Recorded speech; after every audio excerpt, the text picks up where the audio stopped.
జిల్లా తాడిపత్రి పట్టణంలో బంగారం వ్యాపారి వద్ద నుంచి 1,31,35,000 రూపాయలు స్వాధీనం చేసుకున్నారు పోలీసులు.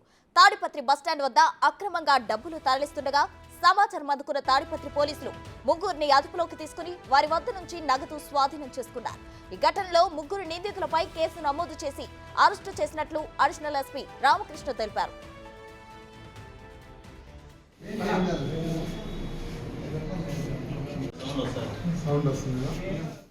ముగ్గురు నిందితులు కేరళ, మహారాష్ట్ర ఇంకా తదితర ప్రాంతాలలో బంగారు కొనుగోలు చేసి తాడిపత్రిలో అధిక ధరకు అమ్ముతుంటారని ఏఎస్పీ తెలిపారు. పట్టుబడిన నగదుకు ఎలాంటి ఆధారాలు లేకపోవడంతో నగదును సీజ్ చేసి ఐటీ శాఖకు పంపుతున్నట్లు ఏఎస్పీ రామకృష్ణ తెలిపారు.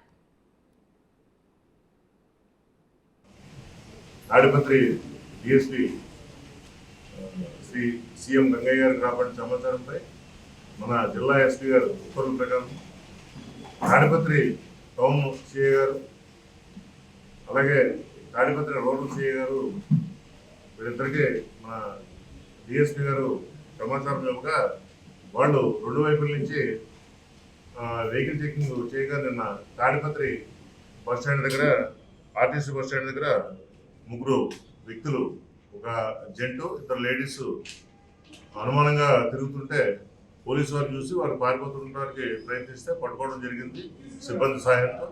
వాళ్ళు చెక్ చేస్తే వాళ్ళ దగ్గర 1,31,35,750 రూపాయలు నగదు గుర్తించడం జరిగింది. దాని మీద వెరిఫై చేస్తే ఏ విధమైన దానికి సంబంధించి బిల్లు లేకపోయేసరికి వాళ్ళని కస్టడీలో తీసుకుని వాళ్ళ ఒక కేసు రిజిస్టర్ చేయడం జరిగింది. ఈ ఇన్ఫర్మేషన్ ఇమీడియట్లీ ఎస్పీ గారి ఉత్తర్వుల ప్రకారం మన అనంతపురం ఐటీ ఇన్కమ్ ట్యాక్స్ వింగ్కి చెప్తే వాళ్ళు కూడా రావడం జరిగింది. వాళ్ళ సహాయంతో వాళ్ళ ఆధ్వర్యంలో మన సిఐస్ వాళ్ళ ఇల్లు కూడా చెక్ చేస్తే ఆ ఇంట్లో ఏ విధమైన సొమ్ము దొరకనందున వీళ్ళ ముగ్గురిని మన అరెస్ట్ చేయడం జరిగింది. ఈ ఏదైతే సీజ్ చేస్తారో ఈ అమౌంట్ ఇది ఇన్కమ్ ట్యాక్స్కి అప్పచెప్పడం జరుగుతుంది. వీళ్ళు ఈ తాడిపత్రికి చెందిన షేక్ మస్తాన్ వలీ, షేక్ నజీమునిషా, షేక్ రషీదాలు. ఈ షేక్ మస్తాన్ వలీ అనే అతను ఇతను గోల్డ్ బిజినెస్ చేస్తూ ఉంటాడు.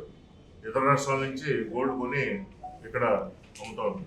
అక్రమంగా నగదు తరలిస్తున్న ఘటన తాడిపత్రి పోలీసులు వెలుగులో తీసుకొచ్చారు. అయితే దీనికి సంబంధించి మరిన్ని వివరాలు మా ప్రతినిధి యోగానంద్ అందించడానికి సిద్ధంగా ఉన్నారు. యోగానంద్, చెప్పండి, అసలు ఎవరు ఈ ముగ్గురు, ఎందుకు అక్రమంగా నగదును తరలిస్తున్నారు, ఎక్కడి నుంచి ఎక్కడికి తరలిస్తుండగా పోలీసులు అదుపులోకి తీసుకున్నారు? ప్రసూన, ఉమ్మడి అనంతపురం జిల్లాలో ఎన్నికల సందర్భంగా భారీగా అక్రమ నగదు, బంగారం పట్టివేత సంచలనం రేపుతోంది.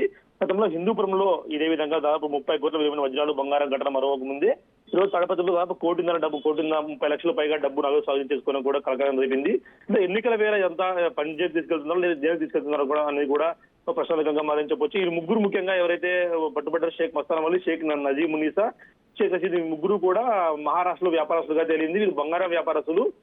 తాడిపత్రిలో తక్కువ రేటుకి బంగారం ఇస్తామంటూ కూడా ప్రజలను కూడా మోసం చేసేట్టు గతంలోనే కేసులు ఉన్నాయని చెప్పి పోలీసులు చెప్తున్నారు. అంటే ఈ ముగ్గురిని అదుపులోకి తీసుకుని మరో ఇద్దరి కోసం కూడా వేట కొనసాగిస్తున్నారు తెలుపుతారు. వీరంతా కూడా కేరళ, మహారాష్ట్ర ఇంకా తదితర ప్రాంతాల్లో మిగతా ప్రాంతాల్లో బంగారం కొనుగోలు చేసి ఇక్కడ అమ్ముతూ కూడా జీవనం సాగించే వాళ్ళు. అంటే ఇంత పెద్ద మొత్తంలో ఎలక్షన్ టైంలో తీసుకోరాదు అని కూడా తెలిసినా కూడా తీసుకెళ్తున్నారంటే ఎన్నికల్లో పంచాయతీకి ఏమైనా తీసుకెళ్తున్నారన్నది కూడా మిగతా వివరాన్ని కూడా పోలీసులు మరింత దర్యాప్తు బయటకు వెల్లడించే అవకాశం ఉంది. చూస్తూ ఉంటే దాదాపుగా గత రాత్రి పట్టుబడి తెలుస్తోంది. గత రాత్రి పట్టుబడిన తర్వాత పోలీసులు పూర్తిగా ఇన్వెస్టిగేషన్ చేసి ఇవాళ ప్రెస్ మీట్ పెట్టి మిగతా వివరాలన్నీ వెల్లడించారు. అంటే దాదాపు 1,30,00,000 నగదు ఒకేసారి బస్ స్టాండ్ తీసుకెళ్లి బస్ స్టాండ్ లో ఉండగా అనుమానాస్పద తిరుగుతుంటూ ప్రశ్నించి అదుపులో తీసుకున్న తర్వాత ఈ నగదు స్వాధీనం చేసుకోరు. ఎక్కడ తీసుకెళ్తారు అనేది కూడా పూర్తిగా దర్యాప్తు తేలే అవకాశం ఉంది. Prasuna, right, thank you Yoganand.